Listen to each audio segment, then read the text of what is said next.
Madam Speaker, ladies and gentlemen of the House, I have the distinct honor of closing out our recognitions of Black history here in the 2020 legislative session. And before I get into the substance of my remarks, I would like to give sincere thanks to everyone who provided a moment in Black history. They have taught us about people, places, things, and events that have shaped not only African Americans and Black people in this country, but the entire people that make up this country.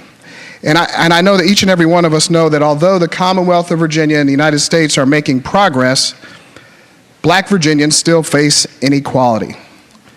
As a biracial kid growing up in Southwest Virginia, I experienced many of these things on a daily or weekly basis. They were, in fact, a large part of what motivated me to defy stereotypes and prove people like my school counselor wrong, who suggested that maybe enlisting in the military is my best and only option post-graduation. They're what drove me to a career in law and ultimately public service, so that I would be well equipped to fight to make sure that everyone in Virginia has an equal and equitable opportunity to succeed.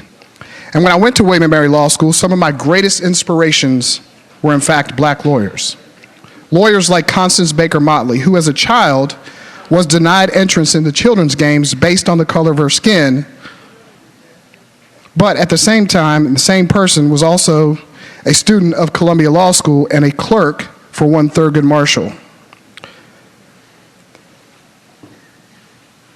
She's also one who would become the first African-American state senator of New York, and later the first African-American federal judge, who in that role ruled a breakthrough decision for women in sports broadcasting when she ruled that a female reporter must be allowed into the Major League Baseball locker room. Lawyers like her and Macon Allen, who was the first African-American attorney and judge in the United States, serve as a great reminder of the power of being able to change, understand, and appreciate the law. Macon Allen first became a lawyer in 1844.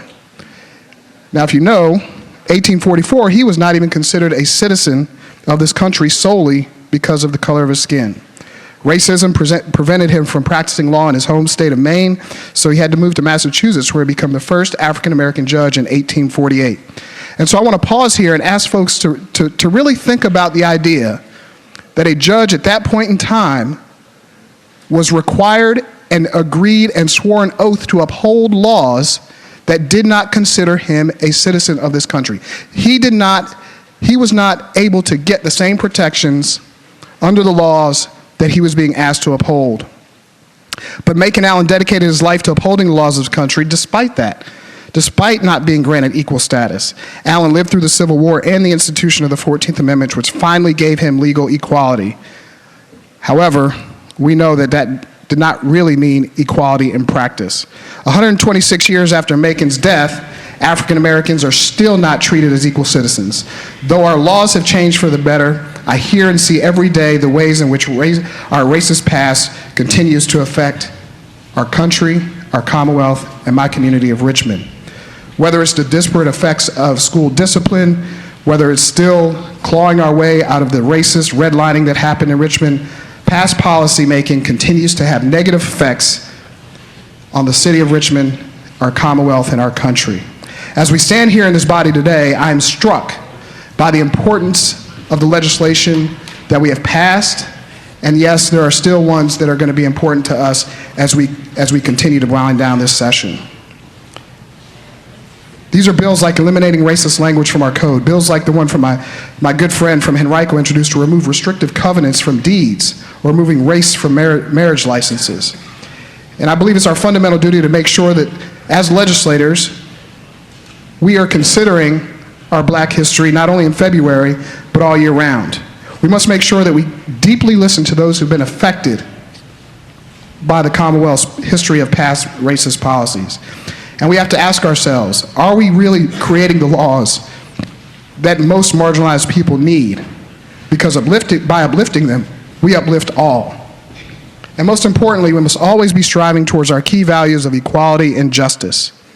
These inspiring stories of those like Constance Baker Motley and Macon Allen show us just how far we've come in this country towards making it a true place where everyone can enjoy all the opportunity that we have. But, as has been said on this floor during this Black History Month, because we've come so far doesn't mean we've made it to our destination.